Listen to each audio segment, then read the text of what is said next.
Sean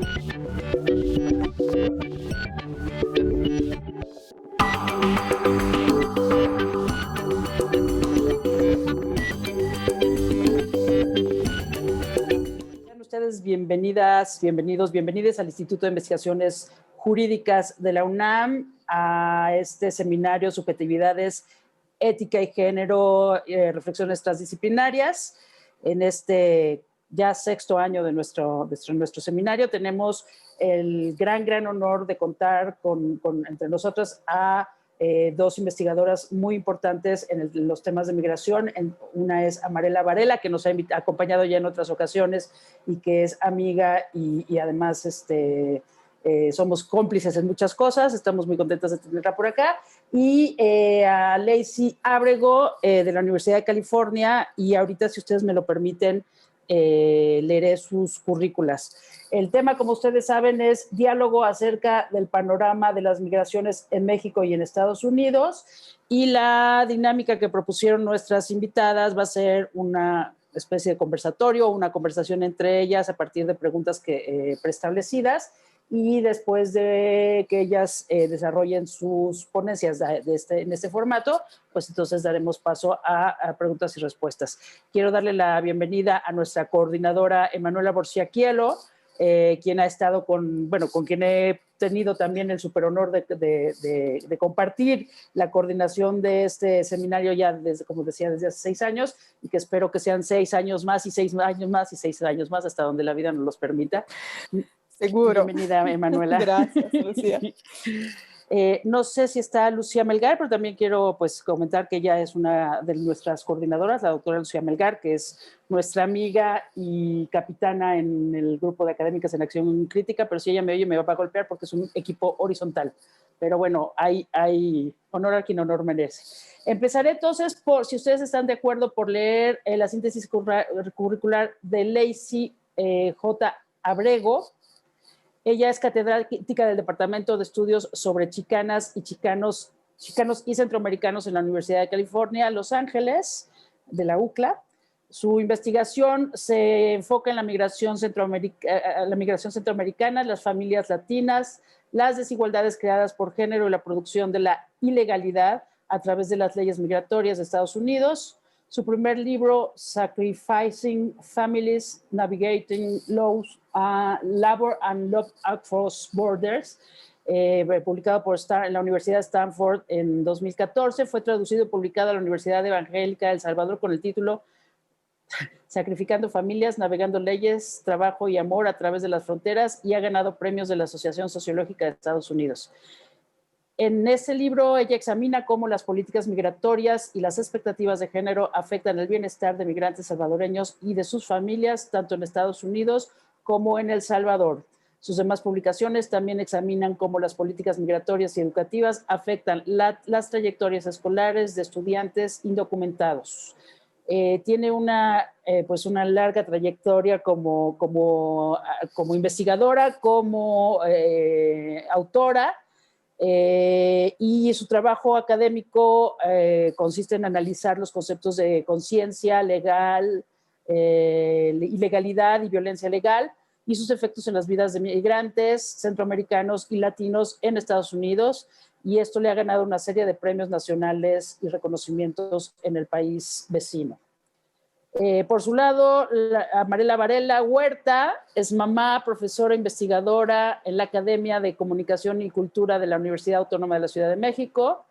Es aprendiz de feminista, ya quisiera yo ser tan aprendiz de feminista como ella es feminista, que apuesta por coproducir crónicas sobre luchas migrantes y prácticas de muerte en su contra, narradas desde la experiencia y los saberes de los propios pueblos en movimiento. Estudió un doctorado en la Universidad Autónoma de Barcelona en Sociología y se licenció en Ciencias de la Comunicación en la UNAM. Allende el siglo pasado, dice su síntesis. Trabaja las migraciones desde el inicio de ha publicado libros y artículos con migrantes y refugiadas, y también con académicas y académicos y periodistas de la migración. Pues sean ustedes bienvenidas. Es realmente un gusto tenerlas acá, y por favor, tienen la palabra. Hola a las dos Lucías, hola a Emanuela Borciachelo, hola a la maestra Mona Resol, que para mí también es un honor que esté aquí presente, es una de mis referentes, y hola sobre todo a mi querida y generosa Lacey Abrego. Hola Lacey. Hola. Gracias por tu tiempo. Gracias por la invitación, es un gran honor estar aquí. Quiero decirles, compartirles que con Lacey nos conocimos antes de que el mundo mutara, antes de que entráramos en el devenir coronavirus. Lacey, ¿qué crees? Que hoy es un día especial porque nos dijeron que ya vamos a volver a clases los niños. Y toda esta semana estamos todas muy emocionadas. Llevamos un año y medio, bueno, un año y tanto sin clase. Y estamos todas muy emocionadas porque estamos viendo a todas nuestras compañeras y compañeros cómo los vacunan, porque están vacunando al profesorado para que podamos volver a las aulas. Entonces, pues, estamos ahí muy contentas. Bienvenidas sobre todo a todas las estudiantes. Para mí siempre es un placer porque como no somos abogadas, ni Lacey ni yo, pues la verdad es que no conozco a nadie y eso para mí es muy estimulante, porque luego son, o sea, ya en la era del webinar y del Facebook Live, yo digo que ya nada más nos ven nuestros amigos y familiares, porque ya, y entonces me da mucha emoción que haya tantos abogados y abogadas, porque seguramente va a ser, bueno, y gente de todas las disciplinas y gente que nos escucha, ¿verdad? Va a ser muy interesante que escuchar sus preguntas, lo que les genera nuestras reflexiones, ¿no?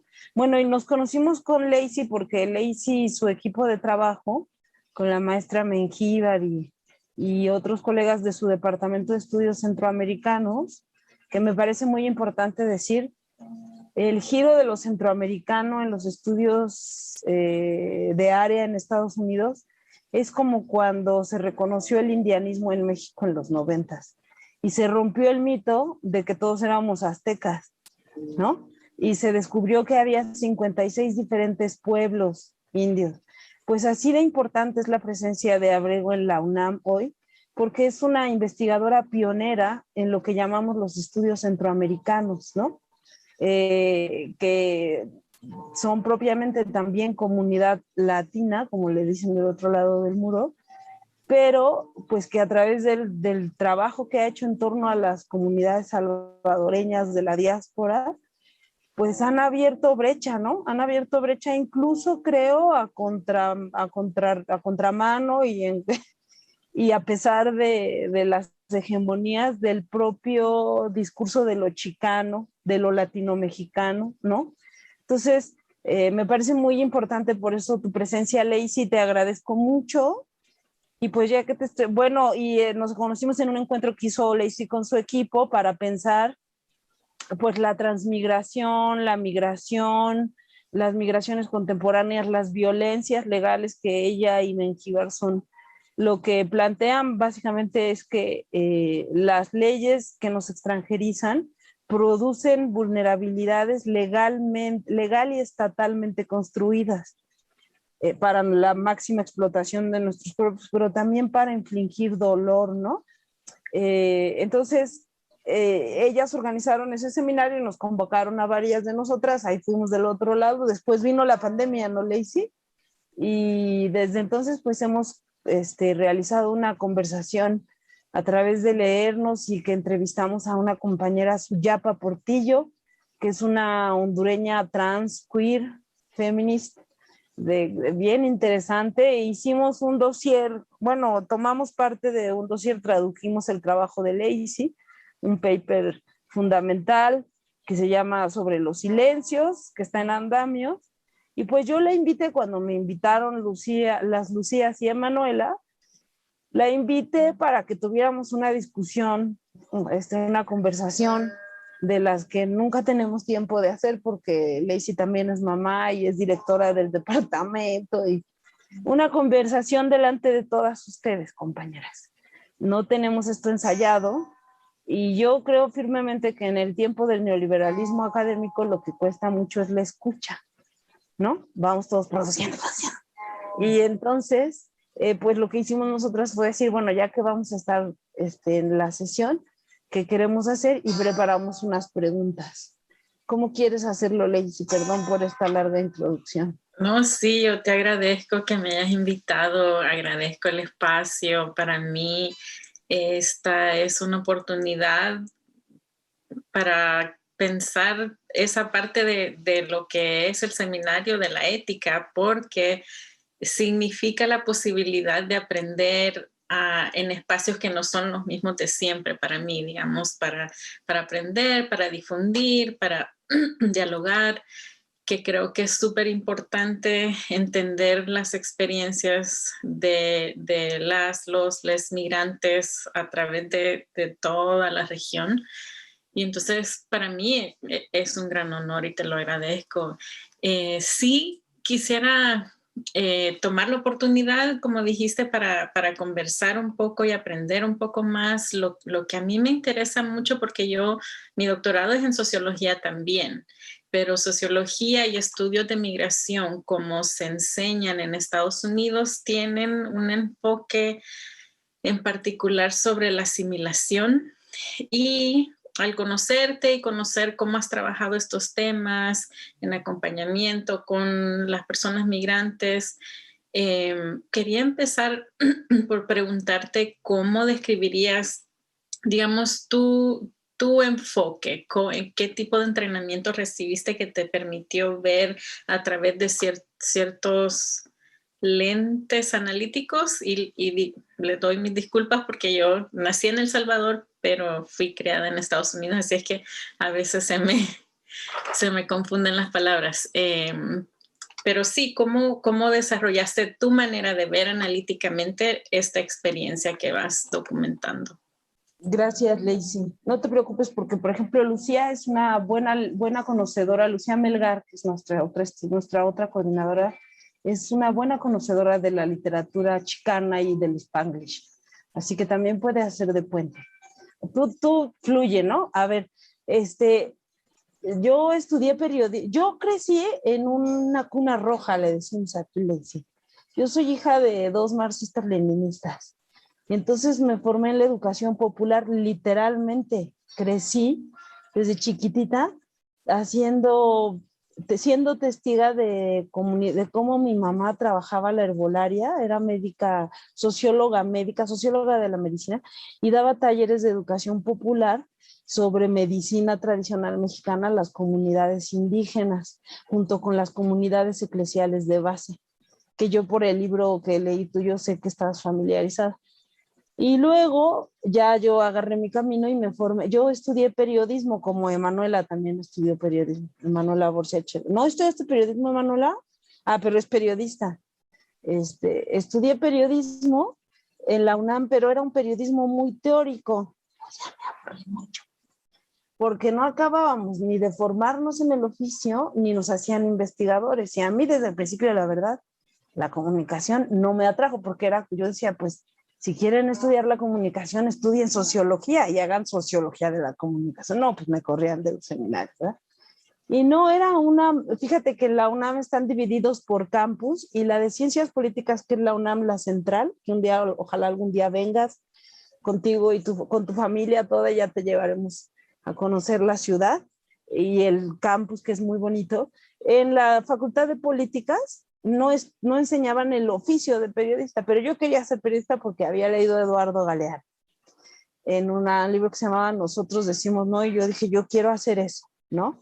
Y a Yoconda Belli, con La Mujer Habitada. Yo quería escribir como mujer habitada, y además soy de la generación que crecimos leyendo al subcomandante Marcos. Entonces, por eso los editores en este momento sufren mucho con nosotras, porque somos muy superlativas, ¿no? O sea, para decir, en Tenosique, Tabasco, decimos en las montañas de Tabasco, donde hace. Entonces yo quería escribir, hice la carrera, pero terminé la carrera y entré al mundo del periodismo y dije, oh my God, o sea, ¿qué es esto, no? Eran varones así de pelo en pecho, ¿verdad, Emma? Donde reinaba el acoso sexual, ¿no? Y me daban 300 caracteres para hablar de un proceso social. Entonces me teleabstraje hasta Barcelona Y lo que pasa es, te cuento todo esto para decirte que yo siempre fui la mestiza, hija de la educadora mestiza entre indios e indias, ¿no? Y era muy respetuosa del discurso indígena, me tocó el giro indianista zapatista y me sabía los acuerdos San Andrés de arriba para abajo, pero no había habitado un cuerpo racializado, porque, o sea, sí, siempre todas, me dijo el otro día un estudiante muy lista de doctorado, profesora, no se necesita migrar para habitar un cuerpo racializado, ¿no? Pero no había habitado un cuerpo racializado y subalternizado hasta que me fui a Barcelona, que llegué al mismo tiempo que todas las ecuatorianas cuando se dolarizó la economía allí y que los argentinos cuando empezó la crisis del 2001.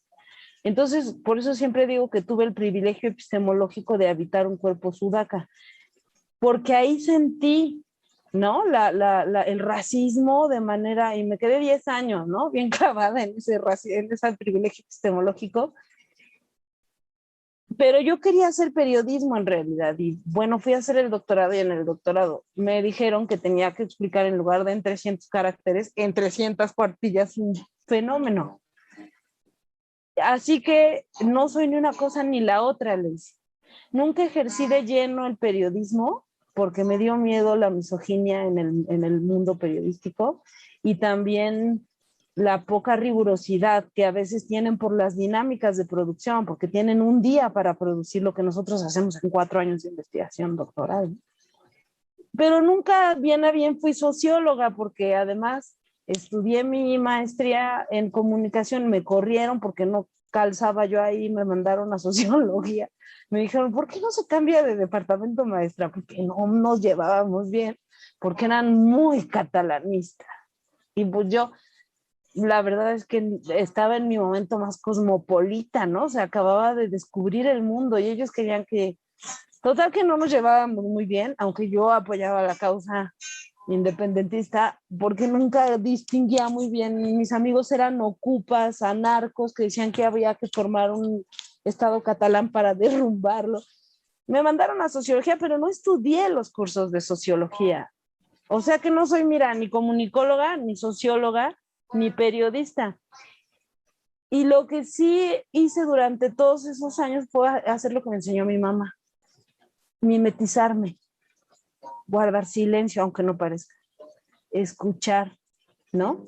Y levantar memoria. Entonces yo diría que así, o sea, que aquí no te creas, es igualito como se estudia la migración, le dice.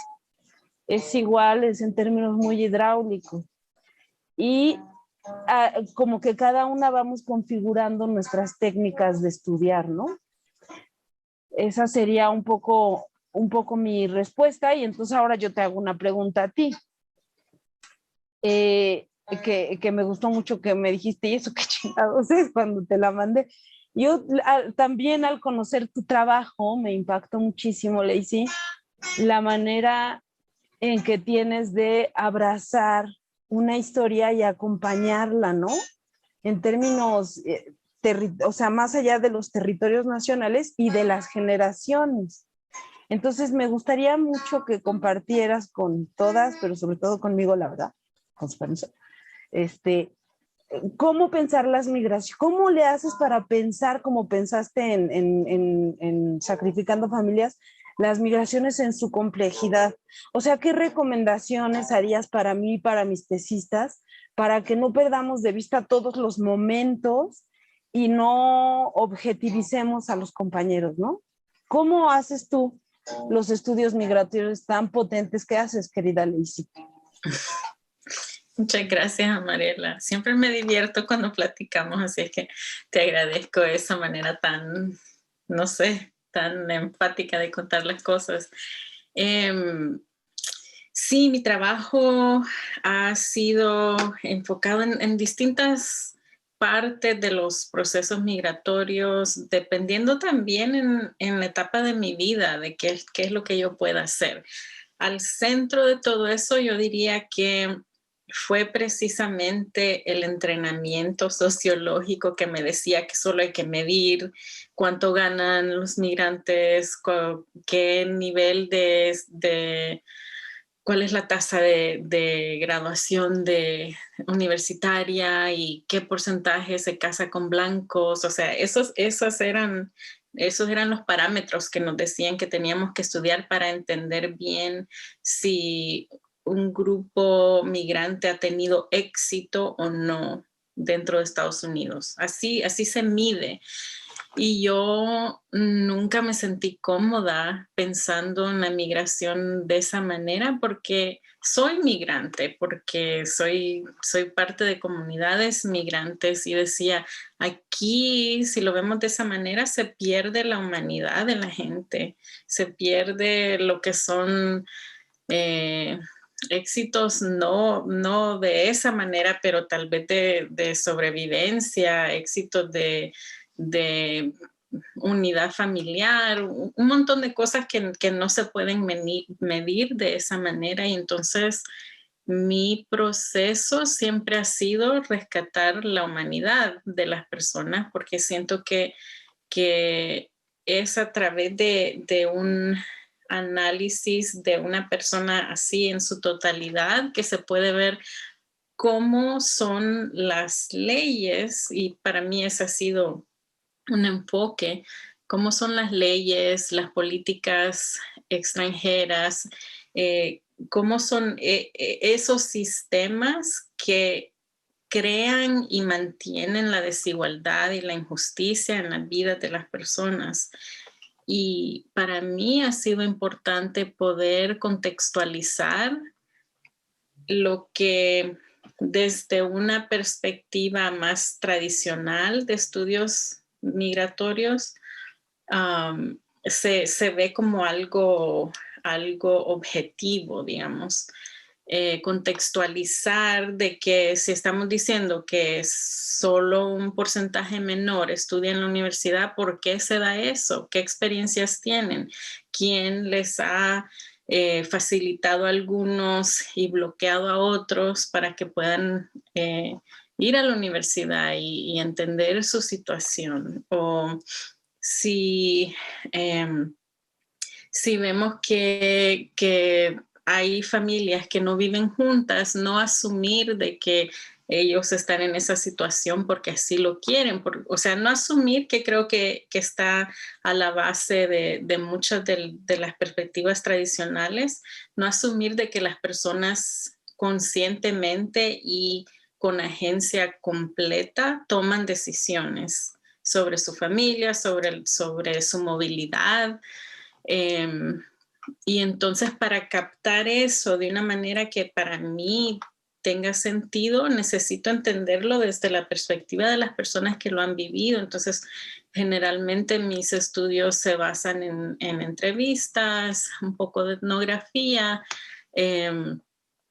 y el análisis es dar a conocer cómo piensan, cómo entienden, cómo justifican todo lo que han vivido, pero siempre dentro de un contexto estructural mucho más grande de lo que uno generalmente considera, porque, o sea, todas las personas somos parte de estas estructuras, nos afectan de ciertas maneras, pero no siempre lo vivimos conscientemente. Entonces, si alguien me dice, por ejemplo, sí, yo me vine, fue mi decisión migrar y dejar a mis hijos, para mí es mi responsabilidad como investigadora entender, ok, me está diciendo que tomó esta decisión, que fue algo muy consciente, y qué opciones tenía antes de venirse, qué otras cosas consideró, y entonces ya empiezan a contar, se les cerró esta puerta, les cayó esto y esto estructural, y entonces sí tomar en cuenta la conciencia de la persona en cómo entienden su proceso y también conectarlo con las estructuras que limitan las posibilidades de cada persona. Para poder hacer eso, en una etapa de mi vida cuando no tenía hijos pequeños, pude viajar a El Salvador, pasar tiempo allá, entrevistar a personas que no habían visto a sus mamás, sus papás en muchos años. Y entonces en ese estudio pude incluir esas experiencias, tanto como las experiencias de migrantes en Estados Unidos que tenían años sin ver a sus hijas, hijos. Desde entonces no he tenido la posibilidad de viajar tanto como yo quisiera y poquito a poquito sí he ido a la Ciudad de México un par de veces a conocer las organizaciones que trabajan con migrantes allí y MUMI en particular, pero también como Ocho House o otros Dreamers en Acción y entender el movimiento, los flujos distintos que se van dando desde mi punto de vista siempre desde la ley, desde la manera de implementar leyes que va afectando los flujos migratorios. Ok, ahora me toca preguntarte, nos dijiste un poco, ni comunicación ni sociología, pero la verdad es que has producido análisis súper importantes sobre el movimiento de migrantes y el trabajo que yo conozco más de cerca de migrantes centroamericanos que van generalmente en movimiento en México hacia Estados Unidos. Y el análisis ha sido importante porque incluye maneras de ver lo que es el patriarcado, lo que es el Estado, lo que es el mercado, digamos, y entonces eso, si nos pudieras explicar un poco cómo has llegado a esos focos de análisis, cómo entender para cada persona que le interese cuáles serían las áreas de enfoque, en tu caso, por qué esas fue algo que salió al ver las experiencias y tratar de entenderlas, o son lentes que traías y usaste para entender. Muchas gracias, Lacey, por tu generosa respuesta. Y ahora sí me voy a poner así como más rigurosa, así más como socióloga, ¿no? Y entonces fíjate que yo trabajo muy parecido a ti, ¿no? O sea, creo que ese sí es un entrenamiento socioantropológico de nuestra generación, ¿no?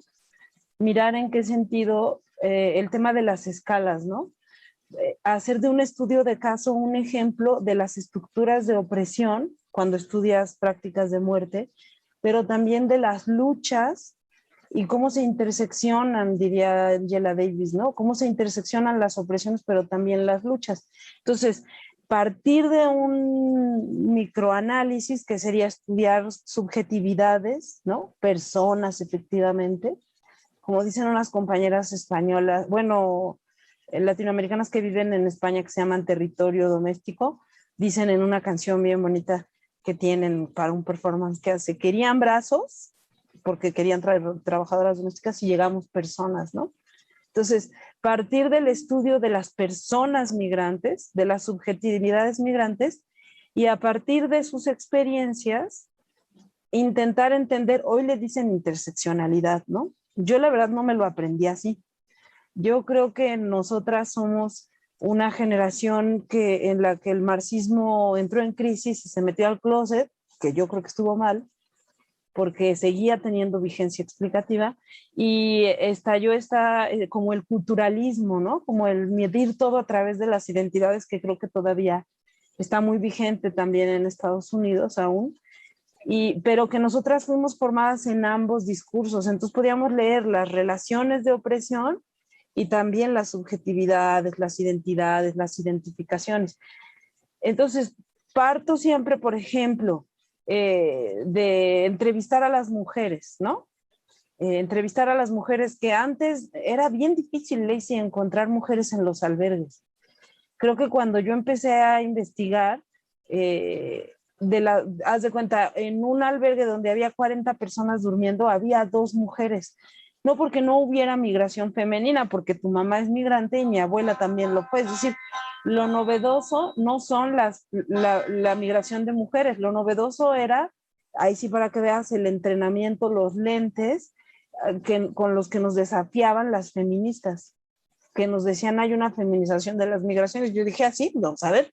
y en los albergues no estaban, pero estaban, porque las mujeres, por las muchas formas de vulnerabilidad que estaban sobre sus cuerpos, en realidad viajaban en otro circuito, ¿no? Digamos, en grandes volúmenes viajaban contratando coyotaje, ¿no? Y ahí era imposible acceder hasta que llegaban al territorio de destino. Creo que lo más difícil para mí, Lacey, cuando hablo de este tema es definir todo esto trabajando en la transitoriedad. Yo había trabajado, ya estando en destino, hice mi tesis doctoral con migrantes que ya habían llegado a España, que ya se habían asentado, que ya habían, o sea, aunque vivían en situación de sin papeles, ya estaban recibiendo, ¿no? Y desde que volví a México y estudió la migración centroamericana, siento a veces como si le estuviera preguntando a alguien que va aleteando en el mar, nadando para llegar al otro, y yo con mi grabadora, disculpe señora, ¿usted cuáles son las? Y la gente, yo creo que performa respuestas para que la dejes en paz, ¿no? Pero no es lo mismo hacer el trabajo sociológico que haces tú allá tan bueno en relación, por ejemplo, a los Dreamers, porque están en el punto de llegada, ¿no? O en el de partida, según cómo veas el estudio. Pero el tránsito es muy difícil.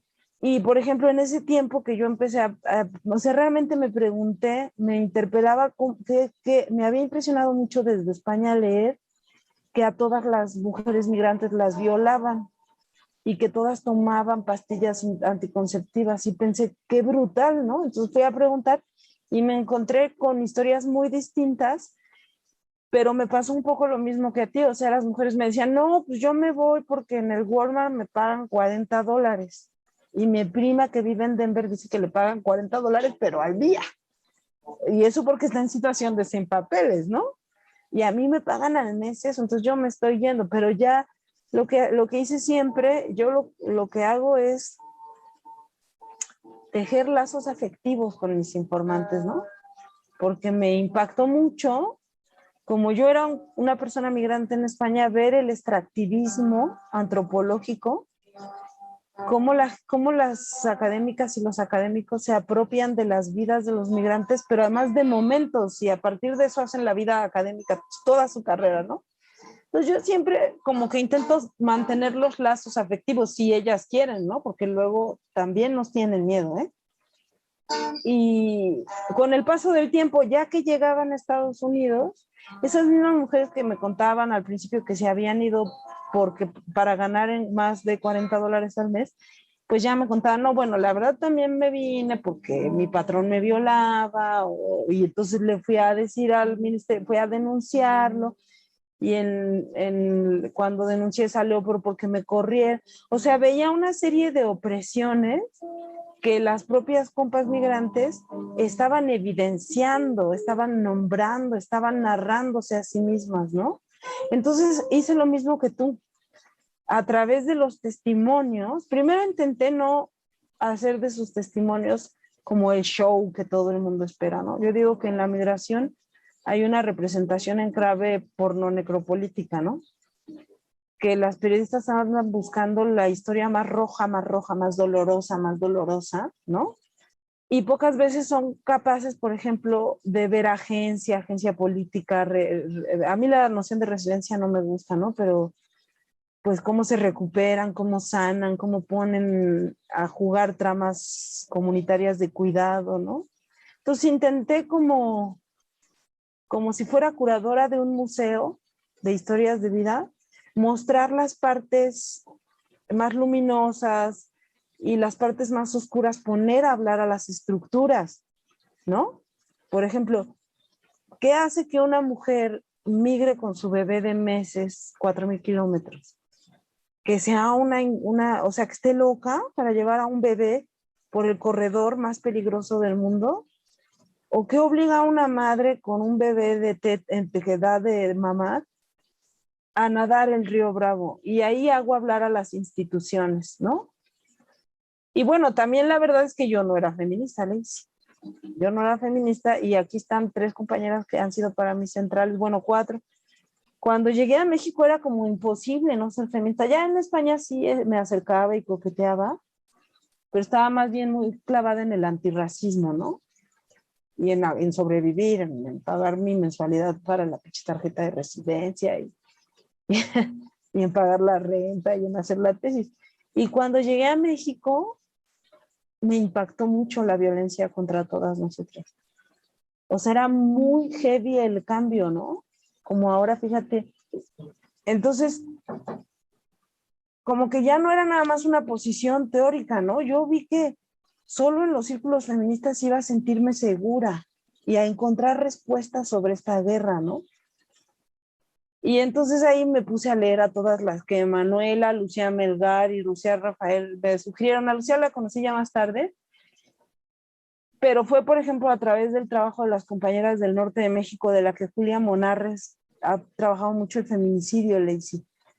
O sea, preguntar por qué, cómo llegamos a esto. Y entonces ya que estaba yo leyendo mucho para entender mi propio habitar en México de regreso, dije, pues esto hay que ponerlo en diálogo con lo que pasa en las migraciones. Y ya fue que empecé a pensar de manera combinada, ¿no? Luego a veces me siento sola, ya cada vez menos en las migraciones, porque las más chavillas, nuestra siguiente generación, las que tú estás doctorando, ya todas son feministas, ¿no? Y ya todas nos desafían por nuestra mirada patriarcal y binaria, ¿no? Y heteroanacrónica, y se pitorrean de nosotras para bien, ¿no? Y nos desafían. En el feminismo no me pasa tanto, pero también creo que hay cada vez más trans y queers que son binacionales por el tema de la deportación, Lacey. Y entonces es bastante más difícil para el feminismo más académico y para las luchas feministas no hablar de la migración, ¿no? Espero haberte respondido y me toca a mí preguntarte. A mí me importa mucho que las compañeras hoy aquí presentes y sobre todo como va a quedar grabado y ya que creen que vamos a convertir esto en una piececita de divulgación para todas y todos. Entonces, me gustaría mucho que por favor explicaras a la gente que estudia migraciones y a los que hoy en este seminario estudian la ética, el panorama que ustedes están construyendo, o sea, que si por favor podrías, te la voy a leer textual, puedes ofrecernos un panorama sobre los estudios centroamericanos en Estados Unidos y compartirnos qué relación tienen con los procesos de movilidad de centroamericanos en México y Estados Unidos. Sí, gracias. Pues la verdad que es un área de estudios centroamericanos que va creciendo poco a poco. Es basado en la experiencia de personas migrantes, especialmente desde los años 80 en adelante, aunque han habido migrantes de Centroamérica hacia Estados Unidos desde mucho antes, pero así en grupos grandes. Empezó durante los 80 cuando estaban las guerras civiles en Guatemala y en El Salvador, cuando la gente estaba saliendo también de Nicaragua, aunque los números de personas allí han sido menos que llegaron a Estados Unidos, fueron a otras partes, especialmente a Costa Rica. En Estados Unidos significó que porque llegamos al país que estaba apoyando financieramente, el país que estaba apoyando de varias maneras a que se dieran las torturas y la violencia horrible que se dio en el Istmo de Centroamérica, porque ellos mismos estaban apoyando eso, entonces no podían darse vuelta y aceptarnos como refugiados, no podían decir estas personas están huyendo de un lugar donde nosotros hemos creado esas condiciones que los están sacando. Entonces no se nos dio estatus de refugiados, no se dio asilo, solo un 2 y un 3% de personas de Guatemala y de El Salvador que solicitaron asilo lo recibieron en esos años. Hubo un proceso, han habido muchos casos legales para demostrar la manera en que Estados Unidos pues actuó actuó de manera que no debía haber sido en cuanto a sus propias leyes, ¿no? Pero todo eso ha significado que aún 40 años después de que comenzó esa migración, muchas personas todavía siguen en un estatus legal liminal, digamos, como lo nombra la socióloga Cecilia Mengíbar, un estatus como TPS, que es protección temporal, un estatus indocumentado, o sea que lo mucho que tienen muchas personas todavía, a pesar de haber estado aquí tanto tiempo, es un permiso de trabajo que les dura 18 meses y no hay manera de convertir ese estatus en legalización más permanente. Significa que hay familias que han estado separadas por décadas, significa que hay personas que cada 18 meses tienen que estar ahorrando para pagar todo lo que les piden para volver a sacar su carta de trabajo. Y entonces es una inestabilidad a largo plazo que deja a las comunidades centroamericanas en un espacio social donde es bien difícil como pararse y lograr instituciones, lograr como verse más arraigado dentro de Estados Unidos. Significa entonces que muy pocos de nosotros hemos logrado estudiar en la universidad y mucho menos sacar un doctorado y ser catedráticos y ser investigadores. Poco a poco se va dando más, pero imagínense que realmente hemos sido muy pocos. Han habido bastantes, especialmente en antropología, personas que se han interesado por estas poblaciones en Guatemala, en El Salvador, en Honduras. Pero últimamente esto del área de estudios centroamericanos se va definiendo por personas que o son nacidas en Centroamérica o son de madres, padres centroamericanos en Estados Unidos que tienen interés en entender la experiencia, la historia, las consecuencias de esas leyes, la desigualdad, todo eso a partir de un enfoque del proceso de racialización, de género, de leyes. Hay muchas personas que estudian la literatura porque se ve más representación de centroamericanos en literatura o en espacios fictivos que en espacios como los medios de comunicación de Estados Unidos o lo que se enseña en las escuelas así de manera más formal. Realmente no hay representación. Entonces se siente como un momento en el que se van formando las personas y vamos creando y vamos pensando a raíz de las experiencias que son muy distintas dependiendo de la región dentro de Estados Unidos. Por ejemplo, en Los Ángeles somos bastantes. Los Ángeles es la ciudad con más guatemaltecos, más salvadoreños fuera de esos países, como también mexicano, como también coreano y otros lugares, ¿verdad? Es un lugar donde llegan muchas personas migrantes.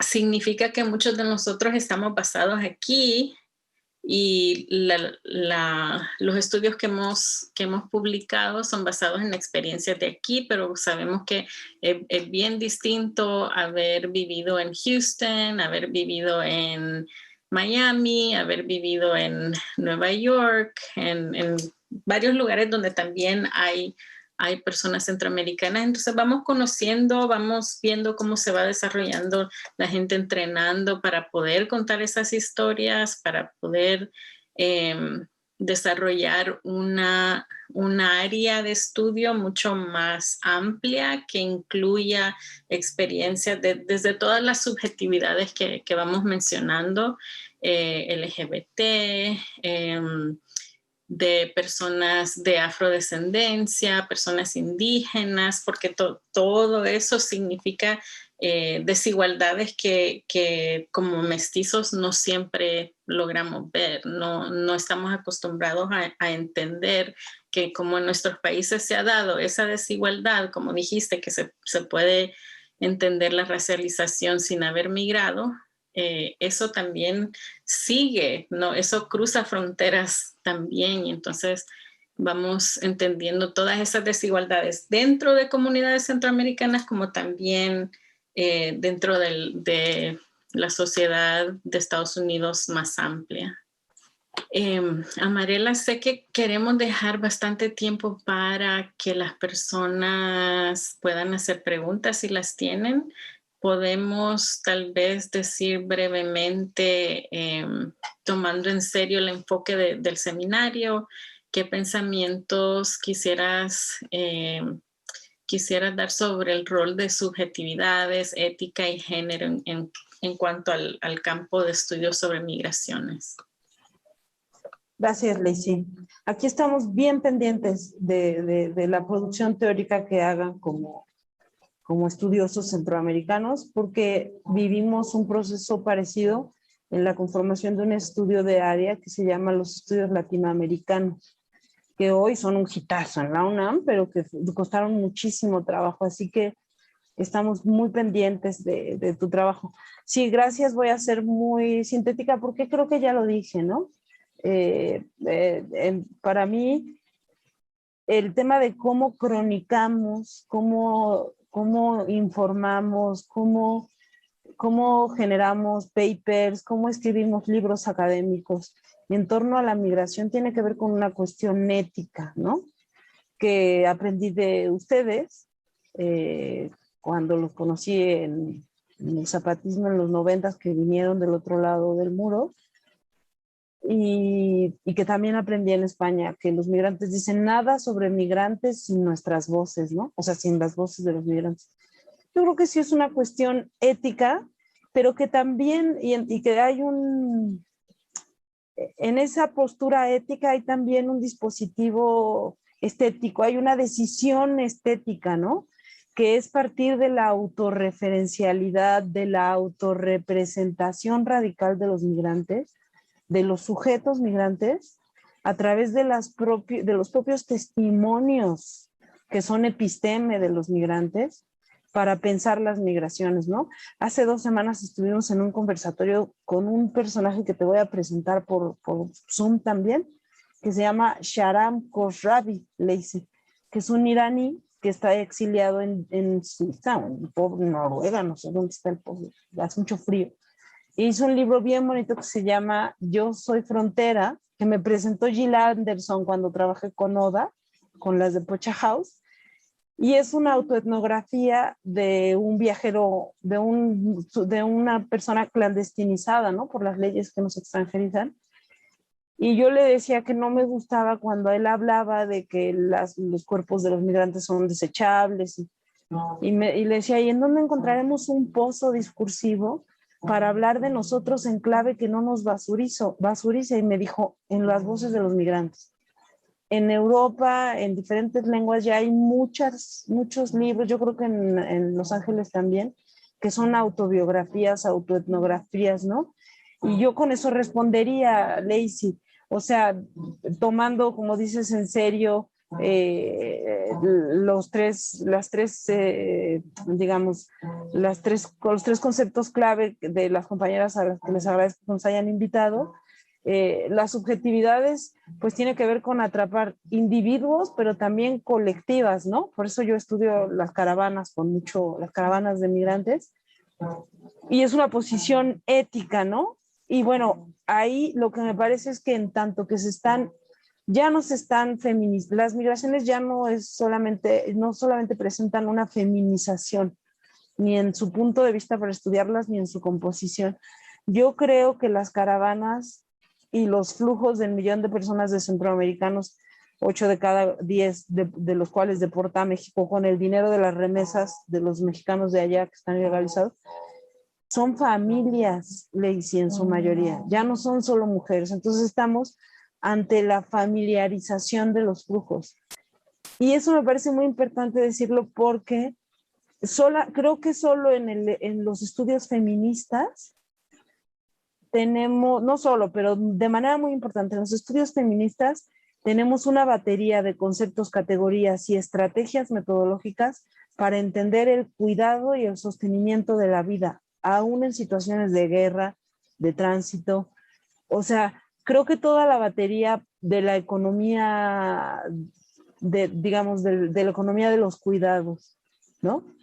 Nos sirve para entender las tramas que hacen posible, o sea, es más complejo ahora el tema de la migración que cuando lo estudió Claudia Pedone o toda la gente que trabaja con redes migratorias, porque ahora esas redes están multisituadas y son familiares, ¿no?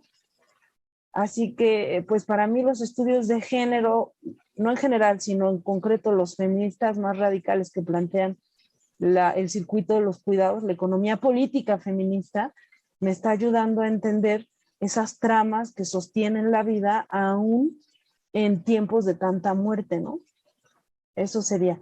Y entonces te devuelvo la pregunta porque ahí acordamos que para tomar en serio la invitación de las compañeras, yo te pregunto a ti, tomando en serio el enfoque del seminario, compártenos tus pensamientos sobre el rol de subjetividades, ética y género en el campo de estudios sobre migraciones, Lacey, porfa.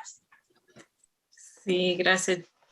Escuchándote, me puse a pensar que es interesante esto de las autobiografías, de las maneras en que migrantes están como pidiendo espacio, tomando espacio. Y por mi propia posición social, digamos, por mi experiencia propia, porque vine a Estados Unidos en los años 80, en ese momento en que tantas personas estaban saliendo por terror del Estado, ¿no?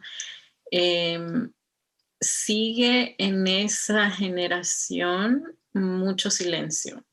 Sigue mucho la práctica de tratar de olvidar lo que se vivió porque fue muy horroroso y no quieren pasarle esos, digamos, esos recuerdos tan dolorosos, ¿no?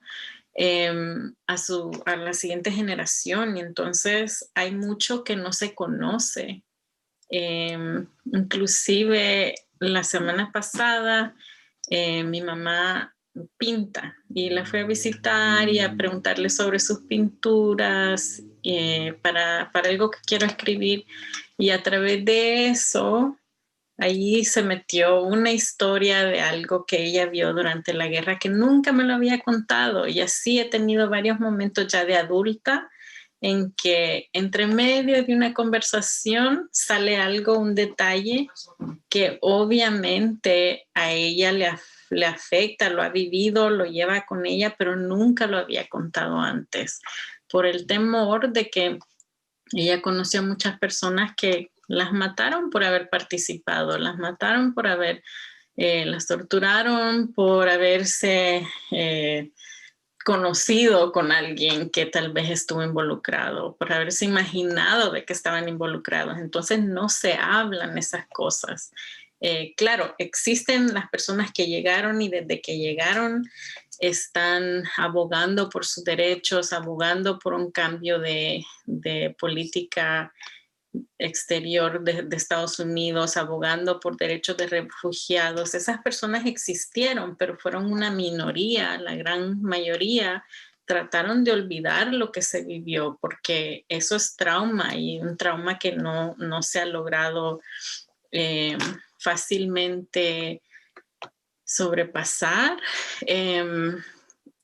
Y entonces, para mí, trabajar con personas que aún no han contado sus historias requiere otro tipo de ética, de ver si es que están listos para compartir, requiere explicar por qué es necesario que sepamos estas historias. Es un tipo de ética que se basa también en el derecho de saber, porque las personas de mi generación que llegamos pequeños que fuimos criados aquí, no conocemos. La gran mayoría de mis estudiantes en la universidad, que son centroamericanos, dicen que es primera vez que se dan cuenta ya casi de adultos de que sus papás salieron por guerras, es primera vez que se dan cuenta por qué está la gente aquí. Entonces,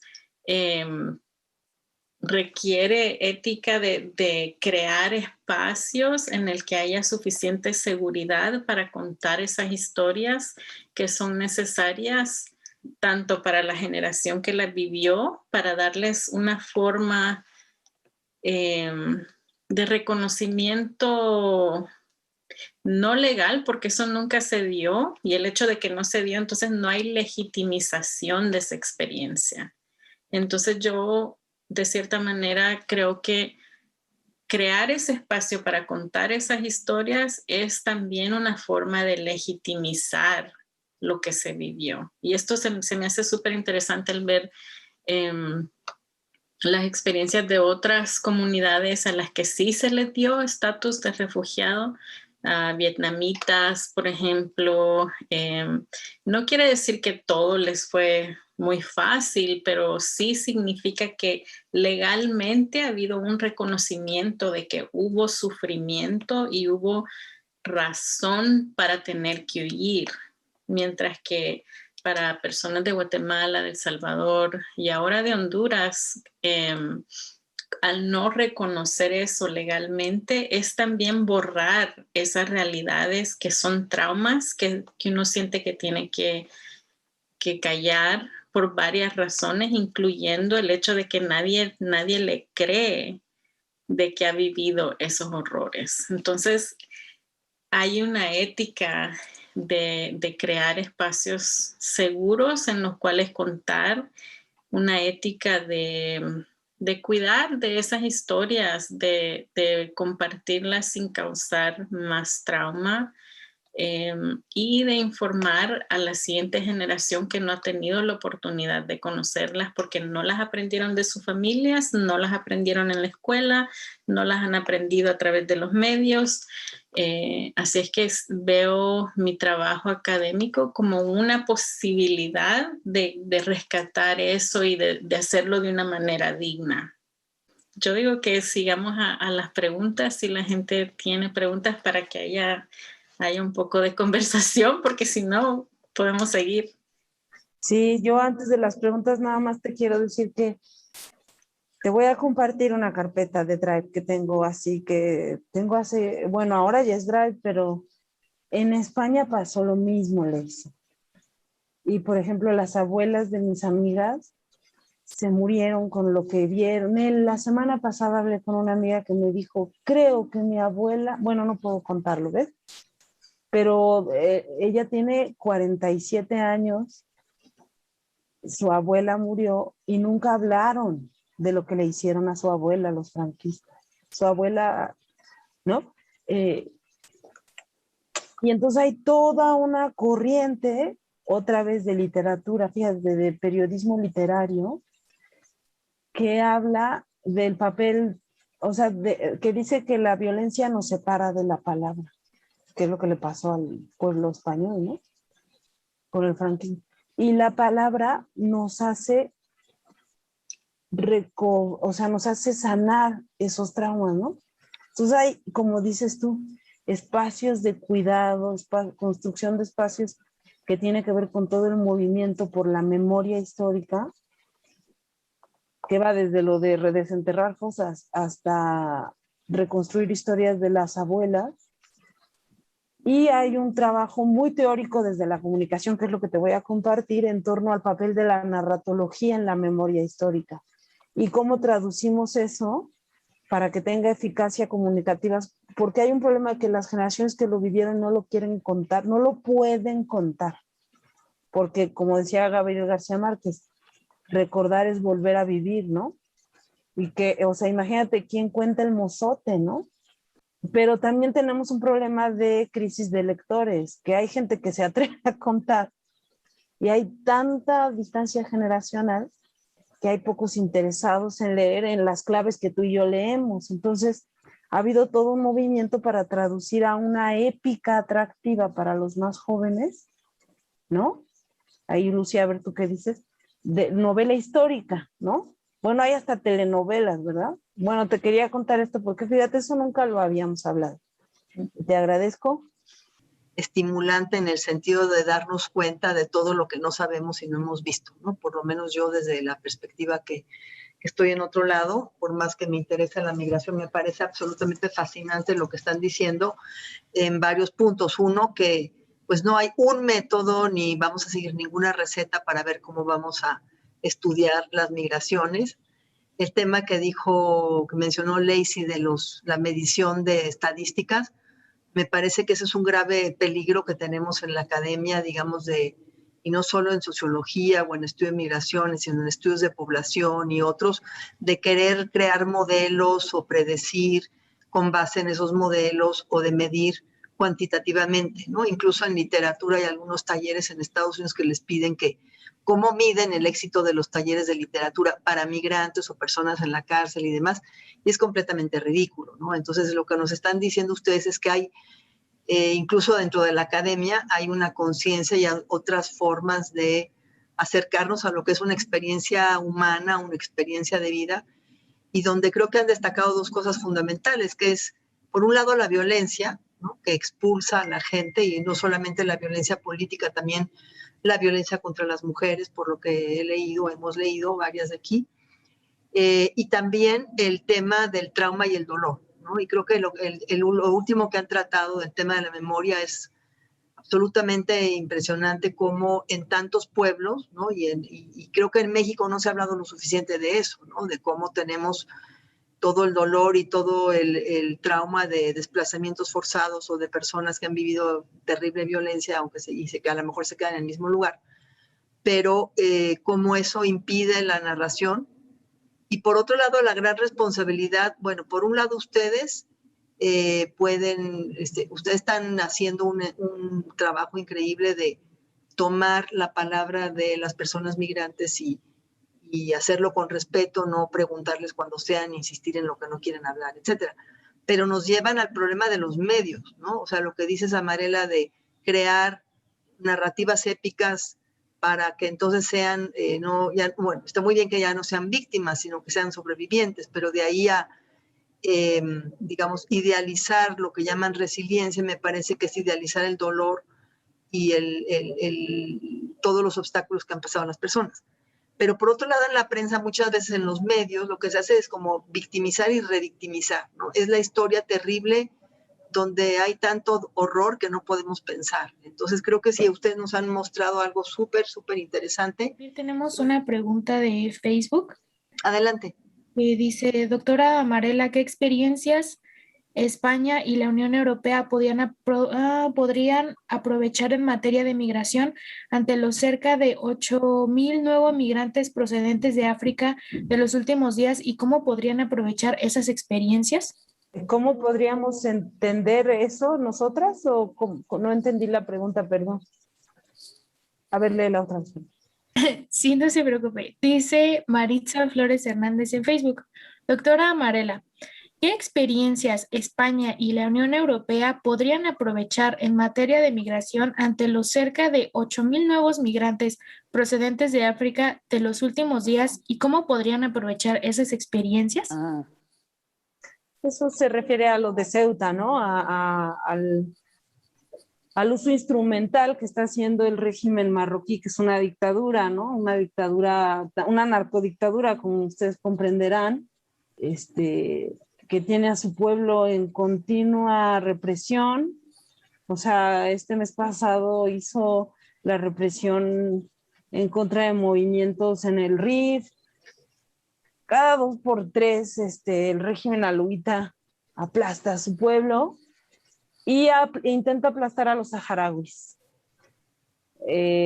Y hubo ahí un intercambio de reconocimientos y demás, total que del otro lado del muro de ellos, que es hay en Ceuta y Melilla, son dos ciudades coloniales, dos enclaves coloniales del siglo XXI de España en África. Y lo que sucedió es que el gobierno marroquí, yo la verdad es que tengo mi distancia con la forma en que se narra este tema por los medios españoles, porque sucede mucho como lo que pasa con los medios mexicanos cuando hablan de Centroamérica, que piensan que más allá de Tapachula todos los jóvenes son maras. Entonces, y que hay una maratización de la sociedad centroamericana. También por eso me parecía muy importante invitar a Lacey, porque o sea, nosotras creo que vivimos con el síndrome de Estocolmo en los estudios migratorios.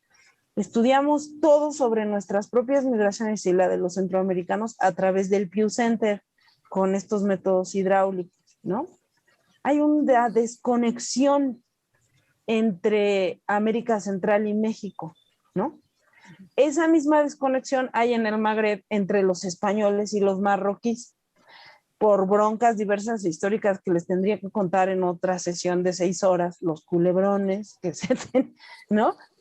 Y básicamente este es un conflicto diplomático que está, bueno, que de parte del gobierno español, por supuesto que ante la llegada de los 8,000 migrantes, porque Marruecos relaja su frontera, pero hay que decir que Marruecos tiene tanquetas de la OTAN, o sea, tanquetas patrocinadas por el erario público europeo para frenar familias en la mitad del desierto.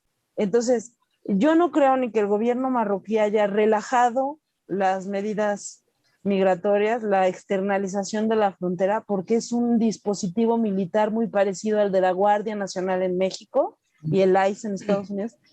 Y tampoco creo que los medios españoles nos estén contando con rigurosidad, porque lo que está pasando y la respuesta que está dando el gobierno español, porque además este es un momento muy tenso en España, porque está girando, bueno, ahí tal vez Emanuela puede decir más porque está ahí tal vez, no sé si sigues por allá, Emanuela, pero está girando hacia, o sea, acaba de ganar en Madrid la extrema derecha. Yo digo que por respeto a los pueblos migrantes, pero sobre todo al pobre pueblo marroquí saharaui, hay que esperar a que sean los propios marroquíes y saharauis los que expliquen qué está pasando. En el entremedio lo que estamos viendo es militares, guardias civiles, devolviendo familias de manera con lo que llamamos deportación en caliente, que es violatorio de lo que ustedes son expertos, del derecho internacional. Más allá de eso, no me atrevería a decir mucho más, porque tardan en traducirme mis amigos marroquíes la geopolítica, y mejor me esperaría que me lo traduzcan ellos, porque yo a los españoles no les creo. Julia, la doctora Monarres tiene una pregunta. No sé, Julia, si prefieres escribirla o mejor te damos la palabra. Diana, le abrimos el micrófono a la doctora Monarres, por favor. Buenas tardes, compañeras, colegas Amarela y Lacey. Muchísimas gracias por su conversación. Yo quisiera preguntarles a ambas que si debemos de tener todavía el concepto de migración para estos éxodos y para estos desplazamientos forzados. Tu mero mole, Lacey, tanto que has escrito sobre ello. Pues para mí hay que pensar qué significa políticamente el título que se le da al movimiento de personas. Migraciones, en la manera en que yo lo entiendo, es como la manera más amplia de pensar ese movimiento a través de fronteras. En algunas cosas que escribo les llamo refugiados. Y lo platicamos como un éxodo y no como caravanas. Depende de cómo se quiere entender y explicar por qué se usa ese término para diferenciar las razones por las que las personas están migrando. Desde la perspectiva de Estados Unidos y de grupos que quieren lograr un asilo político, en ese caso siento que es importante hablar de que son personas que buscan refugio, que es un término legal, digamos. Pero por otra parte creo que puede ser problemático porque se va distinguiendo de cierta manera establecer grupos que supuestamente son más merecedores de protección legal que otros. En Estados Unidos se habla mucho de que son migrantes políticos versus migrantes económicos, como si lo económico fuera algo así sin importancia, sin valor, pero en realidad la gente va saliendo por razones que están bien intermezcladas, que son complejidades de la vida a raíz de lo que causa el capitalismo, de lo que causan los estados al mantener las desigualdades de la manera que lo hacen. Así que hay contextos en los que es importante nombrarlos de cierta manera para lograr objetivos tal vez legales o de derechos, y por otro lado también ser consciente de lo que significa posiblemente ir creando desigualdades dentro de esa población que se mueve. No sé si tengamos, perdón. Estoy totalmente de acuerdo. La traducción que haría para este auditorio de abogados es que nosotras, creo, yo lo aprendí, bueno, o sea, estoy de acuerdo con Lacey, y creo que hacemos un uso instrumental para litigio estratégico de las taxonomías, ¿no? Pero no, eso no quita que estemos conscientes que hay una bio y necropolítica del asilo que utiliza esas taxonomías para el borramiento, ¿no?, de poblaciones enteras. Y en ese sentido, eso, digamos, así para traducirlo a la comunidad epistémica de ustedes, ¿no?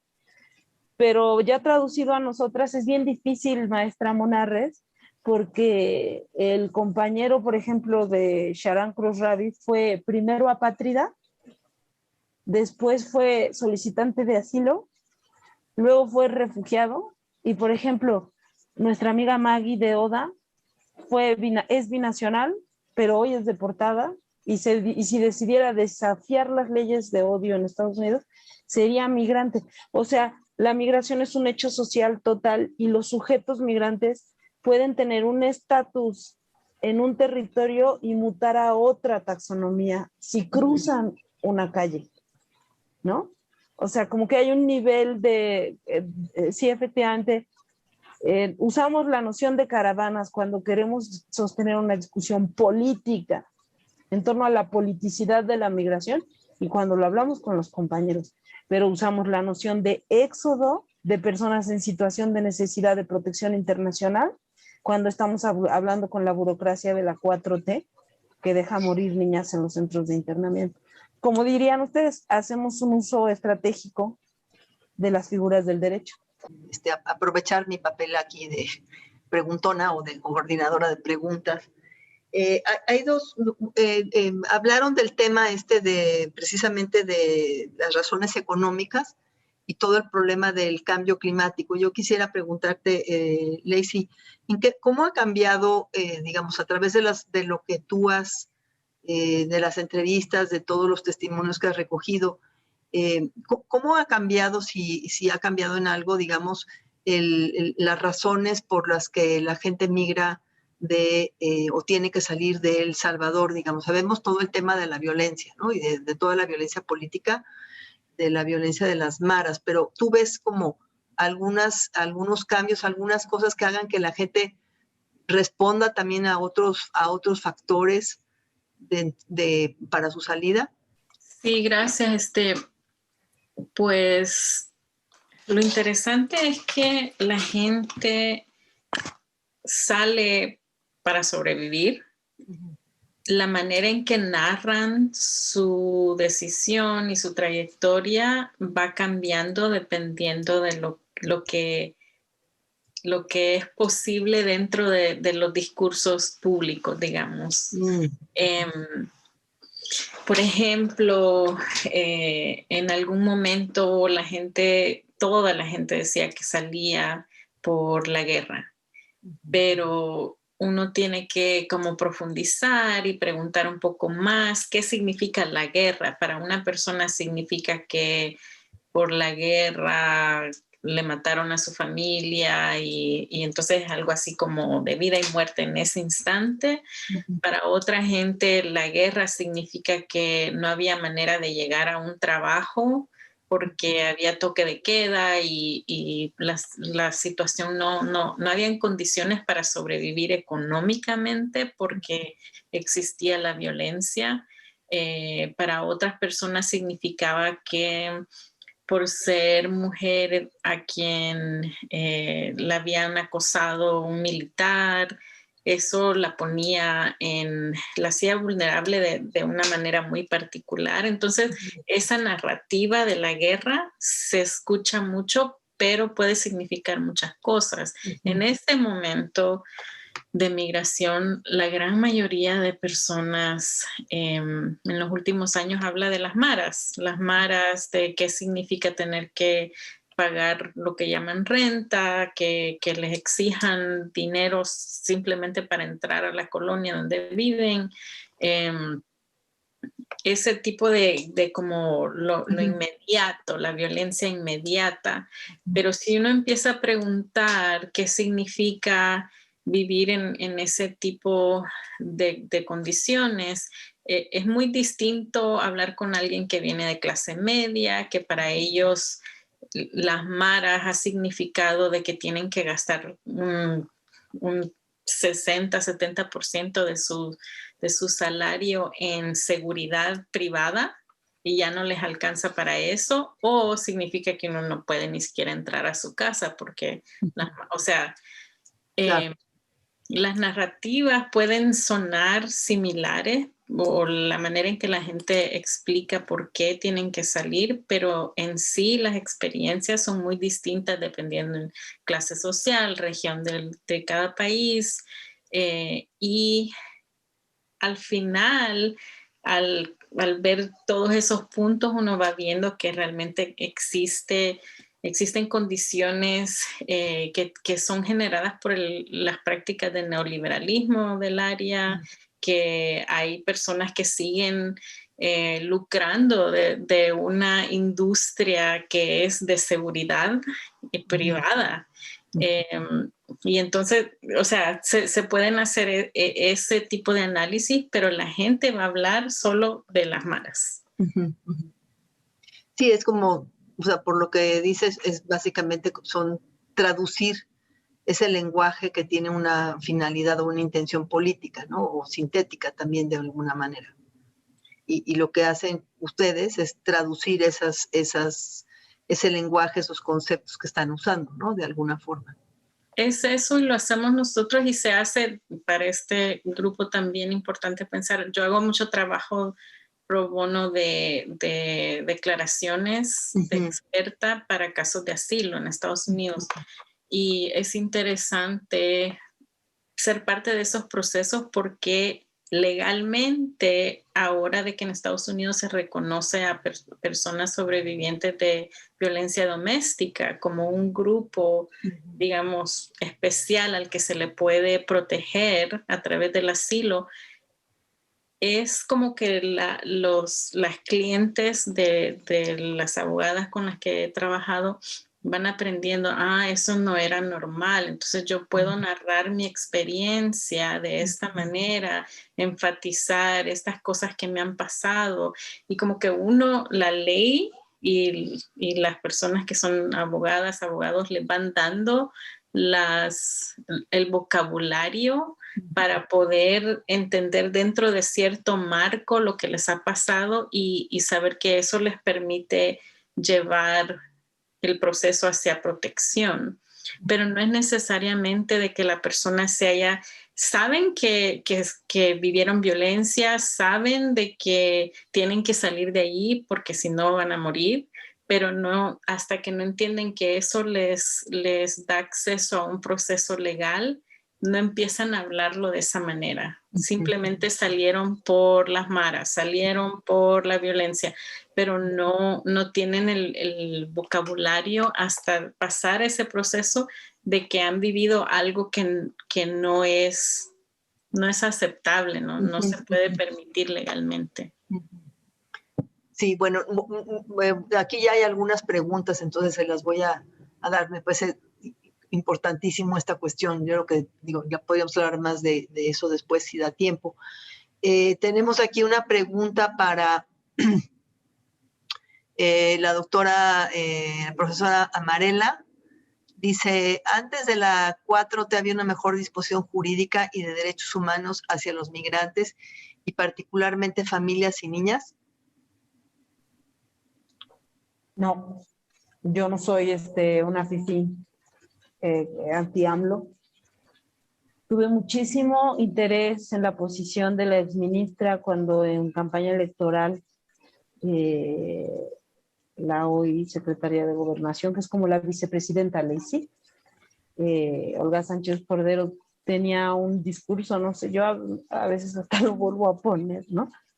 Impecable, ¿verdad? Muy garantista en torno a cambiar la perspectiva de seguridad pública que venían estableciendo los gobiernos panistas y priistas por una perspectiva de seguridad humana. Les duró 15 minutos y 8,000 visas humanitarias. De ninguna manera creo, o sea, creo que, y eso no lo creo yo, lo leí de las compañeras de la UNAM, ¿no? De la brillantísima Aletia de la Reguera, de Luciana Gandini, ¿no? De las compañeras del CIDIMER. No, creo que en México no hay una política migratoria, que la política es no tener una política migratoria, pero que, digamos, las estrategias sexenales que se han desplegado, lo que hacen es repetir la experiencia de la Unión Europea cuando supedita la cooperación al desarrollo para que se despliegue una guerra contra los migrantes y los refugiados allá, y a eso le llaman externalización de la frontera, como si fuera una liga, ¿no?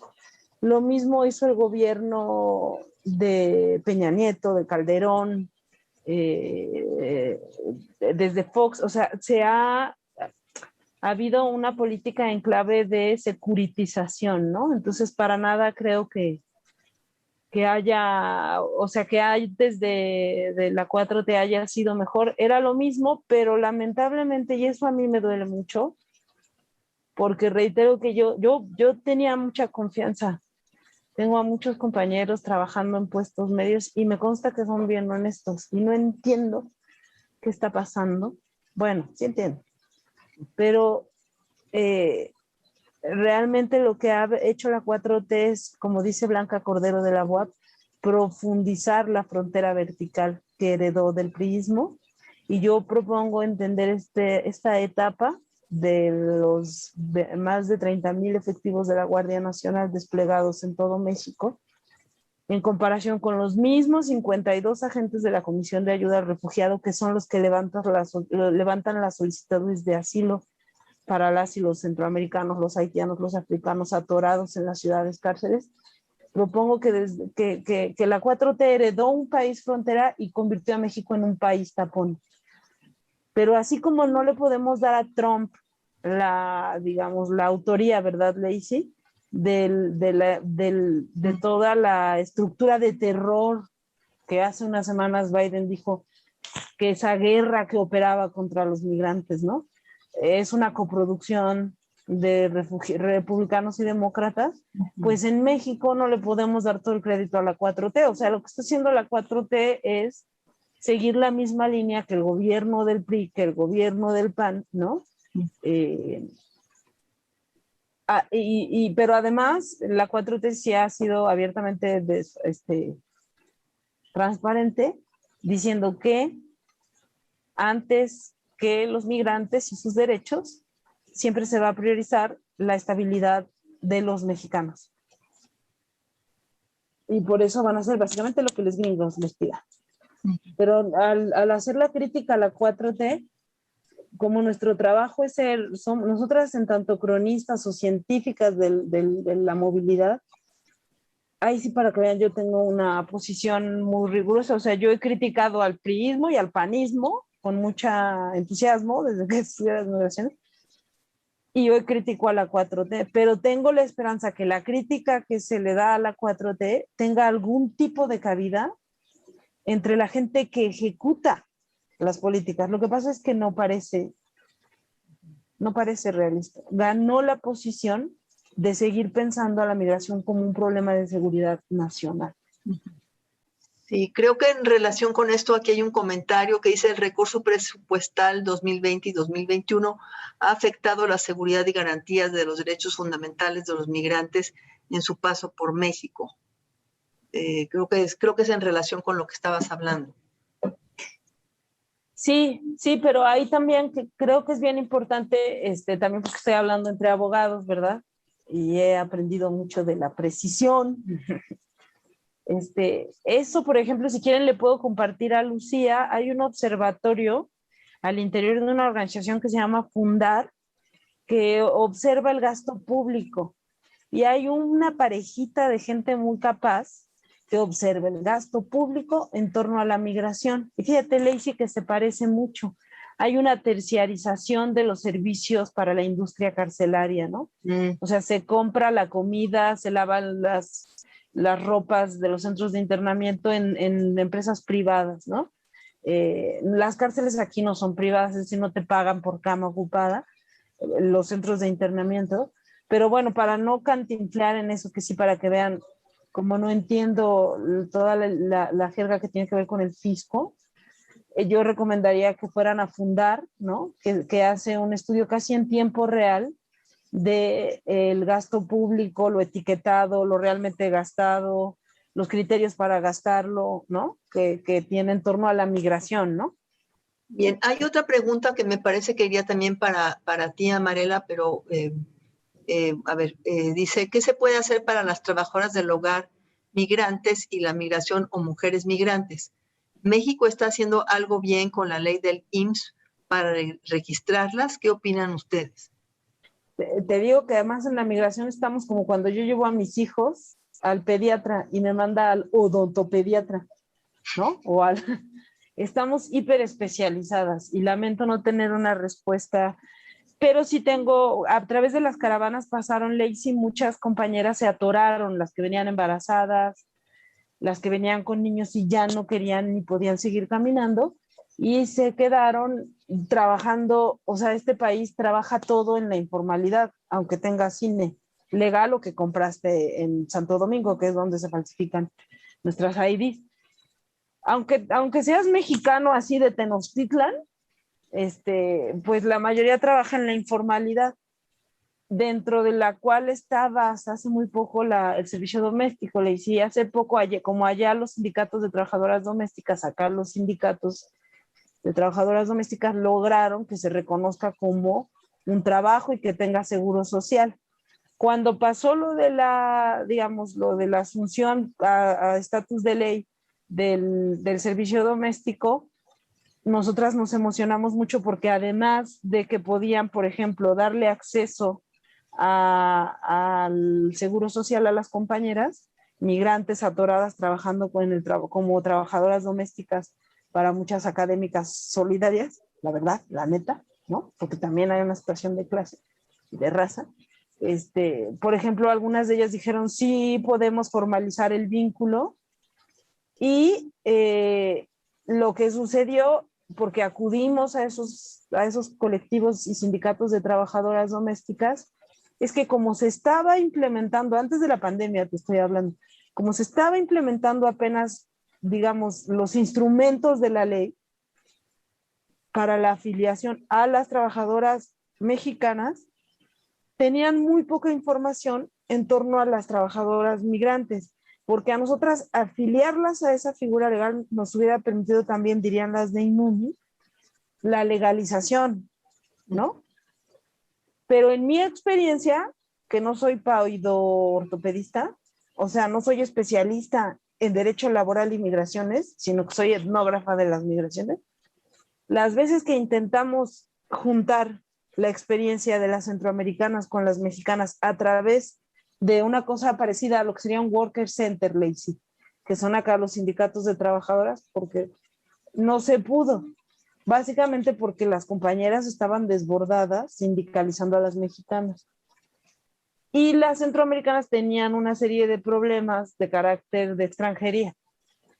Espero que eso te comparta que me muero de la duda junto contigo sobre si México lo está haciendo bien. sobre todo en tiempos de pandemia. Pero agradezco mucho tu pregunta.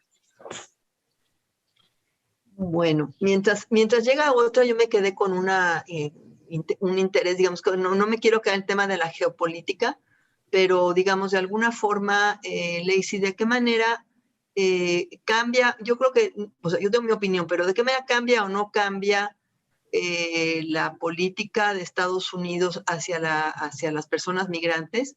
O sea, han anunciado, digamos, mayor apertura para solicitantes de asilo, pero al mismo tiempo parece que en la última reunión de Harris con AMLO, pues le pidió seguir deteniendo a la gente en la frontera, ¿no? Entonces, ¿cómo entendemos mejor lo que está pasando en este momento?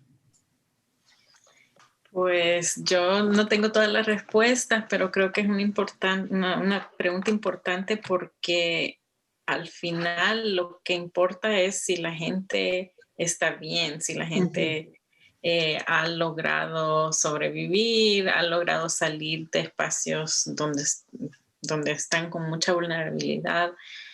Y lo que yo entiendo por lo que voy viendo en mis redes, que incluyen a muchas personas que trabajan de abogados en la frontera, no ha cambiado mucho la situación. Han ido permitiendo que entre un número muy pequeño de personas a pedir asilo, que aún sigue siendo un número mucho menor a lo que se hacía antes de Trump. Entonces, como que al final han aprovechado las políticas de la administración de Trump, se han aprovechado de que existen y han ido como abriendo algunos caminos que políticamente como que les da puntos, digamos. Han restablecido DACA, por ejemplo, para jóvenes indocumentados que ya viven en Estados Unidos. Han dicho que van a restablecer TPS, o sea, grupos que ya están en Estados Unidos. Pero en cuanto a personas que estaban en la frontera, eso no se ha visto mucho cambio. Y en cuanto a la política, porque para mí todo está conectado, la política exterior hacia los países de Centroamérica, eso sigue igual. Ellos siguen pensando que van a parar el éxodo si siguen dando fondos que hasta ahorita han sido casi solamente para la securitización. Para la gran mayoría de lo que mandan es para militar, para entrenamiento de policías, para reforzar fronteras, cosas que en Centroamérica no se veía de esa manera, a ese nivel como ahorita. Así es que yo no me siento con mucha esperanza de que este gobierno cambie sus prácticas de una manera que realmente lleve a nuevas protecciones o nuevas maneras de emigrar seguramente, no lo veo. Sí, que bueno, pues es el gran problema, ¿no? Que desde fuera parece, por eso es muy interesante que ustedes que están ahí viendo lo que pasa nos hablen, ¿no? Porque es el discurso político, de alguna manera todos caen en el discurso político de que ya está mejor y ya va a cambiar, ¿no? Pero es fundamental eso que estás contando de la propia experiencia de la gente que está en la frontera, ¿no? Y está todo eso, está el discurso, están las leyes y luego está la implementación de las leyes. Y entonces es como una burocracia tan grande. Nada menos hoy me avisaron un caso para el que yo escribí una declaración de un caso de asilo. Entregué eso en mayo del 2017. En ese entonces acababa de empezar la administración de Trump. Estaban haciendo lo posible por cambiar y traer nuevos jueces que pensaran como ellos, metiéndolos en las cortes de migración. Ese proceso ha ido tan lento, ya 6 veces han ido cancelando y moviendo la fecha del juicio para esta persona. Y hoy me avisaron que otra vez lo volvieron a cambiar hasta 2024. No. Sí, entonces esta persona, ahora ya son 2 administraciones, conozco otros casos que fueron bajo Obama y luego han ido, que ya lleva 7 años en este proceso en el que ni tiene papeles ni puede hacer su vida y porque ya es parte de un proceso legal, es mucho más posible, mucho más seguro de que si no le dan asilo, entonces la van a deportar porque ya el sistema tiene toda esa información. Vivir 7 años habiendo hecho lo único que legalmente tenía a su disposición para quedarse y poder establecerse legalmente. O sea, no hay manera, el sistema no permite una estabilidad, una seguridad para personas que están migrando por razones que son el patriarcado, el Estado, el mercado, como le escribe Amarela. Sí, muchas gracias. Aquí hay otra pregunta que, bueno, se parece, en parte ya la contestaron, pero la repito y creo que la última parte puede ser distinta. ¿Creen que hay un retroceso en la política migratoria mexicana? ¿Los avances en materia migratoria se difuminaron con la nueva administración? ¿Qué retos tenemos en materia migratoria? Yo puedo decir un poquito, no sobre las leyes específicamente, pero sí en cuanto a lo que hemos visto de este lado, por lo menos en los medios, en que lo que sí ha cambiado es la manera de la sociedad de entender lo que está pasando y de clasificar a migrantes como personas no deseadas, no bienvenidas, de categorizar de manera que criminaliza la migración. Así es que lo que veo es que hay mucho más temor para las personas que van migrando porque ahora hay una conciencia más amplia en la sociedad mexicana que los entiende como problema. Sí, completamente de acuerdo. O sea, totalmente de acuerdo con Lacey. Yo creo que las caravanas, acordémonos, las caravanas sucedieron en el momento final de Peña, o sea, cuando había un limbo, ¿no? La administración de Peña Nieto ya había entregado, que es el PRI Lacey, y la administración de López Obrador estaba entrando. Creo que desde arriba sí hay pero yo no le llamaría un retroceso, insisto en que no es, o sea, que en materia de migración la política es transeccional, ¿no? Y yo sí que vería, hay una estrategia, o sea, lo que está proponiendo la 4T, pero ya lo traían los gobiernos anteriores, es un mecanismo de externalización, se los dictaron los gringos.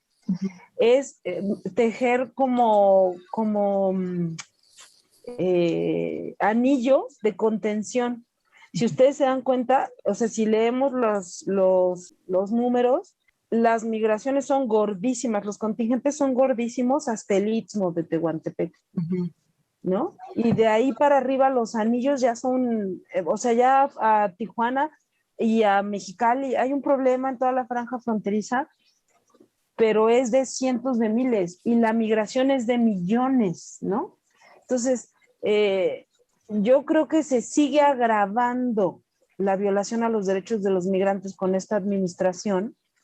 Y que hay 2 rasgos centrales. Pasaron de la policialización de la gestión migratoria a la militarización de la gestión migratoria y pasaron de la contención, digamos, de la deportación masiva, de la deportabilidad, ¿no? Que estos 8 de cada 10 intentos de tránsito desde Centroamérica son deportados desde México. O sea, Estados Unidos solo está deportando a 2 de cada 10. Y hoy además se ha afinado que se junta con la política extractivista del Tren Maya, que dice que van a trabajar los centroamericanos en construir el Tren Maya. Además de que López Obrador bueno, no López Obrador, todo el gabinete dice que hay que invertir recursos. ¿En dónde? En el gobierno de Juan Orlando Hernández, que está su hermano ahí condenado a Estados Unidos por narco, con los guatemaltecos. Entonces, como que todos suscriben una fantasía y hacen como que nadie se da cuenta, ¿no? Eso es por arriba. Y por abajo yo coincido, igual de preocupante es, las caravanas nos develaron muchas cosas, fueron momentos muy luminosos, desacomodaron la industria de la caridad, ¿no? En la que también caben, con todo respeto, los abogados y cabemos nosotros, las cronistas, desacomodaron la industria de la migración, la buena y la mala, pero también develaron la xenofobia, ¿no? O sea, maestra Monarres, lo que sucedió en Tijuana, que no había pasado tan manifiestamente contra los haitianos, que fue familias de Tijuana de clase media alta apedreando a familias desplazadas que habían transitado 4,000 kilómetros. Hay un racismo y una xenofobia manifiesta que se celebra en las redes. Yo creo que es más que miedo, Lacey, es abiertamente asco por nosotros mismos, porque además tú dijeras, pues somos finlandeses y están pasando sirios, pero somos igualitos físicamente, somos los mismos. Y yo diría que hay un asco, ¿no? Hay un asco abierto y que hay cada vez menos mecanismos institucionales, porque como hay mucho racismo institucional, pues el racismo social se da vuelo y viceversa. Y estamos en un momento en el que no nada más tendríamos que criticar a la 4T, o sea, yo creo que el asesinato de Victoria, de la salvadoreña en Tulum, hicimos un ejercicio de hacer como minería de datos de los comentarios, Lacey. Brutal, ¿no? Brutal la posición del auditorio mexicano en torno a ese crimen, ¿no? O sea, así de preocupante como está el tema del racismo social, de lo que ustedes, tú y Mengíbar, llaman, Abrego, violencia institucional, violencia legal. Yo creo que así de preocupante está la xenofobia y el racismo social entre pobres. Y entre ricos no se diga, pero entre pobres también es muy preocupante. Y con esto termino. Otra vez, como no somos paidopsicólogas, paidoantropólogas, o sea, creo que de parte de nosotras, las estudiosas de la migración, hay muy poca gente que trabaja racismo y migración, lo juro, aunque parezca absurdo. Entonces tenemos pocas herramientas, pocas estrategias para oponernos a ese racismo social. O sea, Lacey, aquí no se trabaja en torno a la integración o sea, ni siquiera hay un discurso hegemónico que agrietar en contra digamos, que hable sobre la integración de migrantes, porque hay tal nivel de intemperie institucional que no se propone una integración de migrantes y se están quedando los compas a sufrir la violencia de parte de sus pares, porque no hay nadie que la sancione, ni moralmente. Eso conecta con la siguiente pregunta, en que dicen que si creen que la manera en la que se concibe a la persona migrante podría modificarse y generar cambios sistemáticos. Se me hace interesante porque del lado de Estados Unidos sí hay trabajo sobre racialización, inmigración, y hay leyes que prácticamente en el estado de Arizona, show me your papers law, algo así, sobre si un policía percibe que podría ser migrante, te puede pedir los papeles. O sea, existe esa ley que es completamente a base de un proceso de racialización y deshumanización. Entonces, al mencionar de que en México existe una realidad en que las personas mexicanas visualmente no se pueden distinguir de personas que vienen de Centroamérica, entonces, a mí se me hace interesante cómo es que se ha dado esa manera de pensar. O sea, se me hace como un nacionalismo tan interesante que igual puede lograr la deshumanización de grupos enteros de personas, y no sé, es simplemente a través de la manera de hablar, no, o sea, no entiendo cómo se da eso de una manera que sea como tan concreta, cómo se haya logrado establecer algo así para que la gente llegue a pensar que pueda distinguir tan fácilmente la diferencia. Amarela, ¿quieres comentar y con ese comentario cerramos? Que ya llegamos a la hora. Sí, yo por eso creo que la siguiente conversación que aceptes tener conmigo y muchos otros testigos, mi muy admiradísima Lacey Abrego, yo soy tu fan total y platicar contigo me hace ver muchísimas cosas. Te agradezco este diálogo. Igualmente. La siguiente vez vamos a invitar a alguien que trabaje con pueblos indios, Lacey. Porque en este país, como allá el supremacismo blanco tiene un pinche músculo del mismo tiempo de existir como nación, acá hay mucho músculo racista contra los pueblos. O sea, somos una sociedad de castas. En ese sentido, creo que la siguiente conversación que tengamos hay que tenerla con migrantes indígenas como las compañeras de Cielo, Odilia Romero y compañía, pero también con quien ha trabajado el racismo contra pueblos indios en esta sociedad que los barbariza, que los infantiliza, que los borra, ¿no?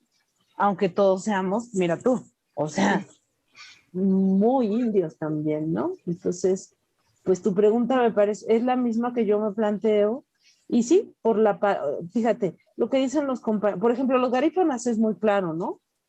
Aunque haya aquí 2 millones de afromexicanos, pero los garífonas son duros.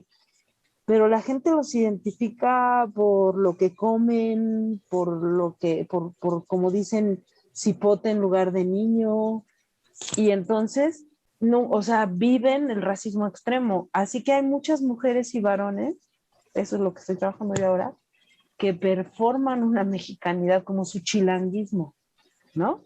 Están trabajando en la central de abastos, son de San Pedro Sula, pero hacen una performatividad, como hacen en Estados Unidos los compas. Pero bueno, ese es otro tema, y yo creo que es muy preocupante y que se está trabajando un poco. Yo les agradezco a todas, la verdad aprendí un montón. Gracias, maestra Monarres, por estar escuchando esta conversación. A la próxima sesión me voy a conectar yo también a escucharla. Gracias, Emanuela, gracias, maestra Lucía, gracias, Rafael, como siempre, Lucía, Rafael. Gracias a todas las que nos escucharon y ejercieron ahí una escucha activa, y gracias sobre todo a Lacey Abrego por acompañarnos en este diálogo de este lado del muro, que se repita muchas veces más, Lacey. Muchas gracias por la invitación. Yo me pongo nerviosa por mi español, pero aprendí tanto y me encanta poder establecer esta comunicación, ya que es súper necesario entender lo que está pasando a través de toda la región. Bueno, pues nosotros les agradecemos muchísimo y les tomamos la palabra a Amarela, Lacey, para invitarlas el año próximo a que si continuemos esta conversación, porque además es un tema que es inacabable, así es que sí. Tenemos muchísimo que aprender de ustedes. Lacey, muchísimas gracias por darnos esta visión desde Estados Unidos, pero también desde Centroamérica, creo que es fundamental. Y Amarela, pues como siempre, un gran gusto escucharte y muchísimas gracias.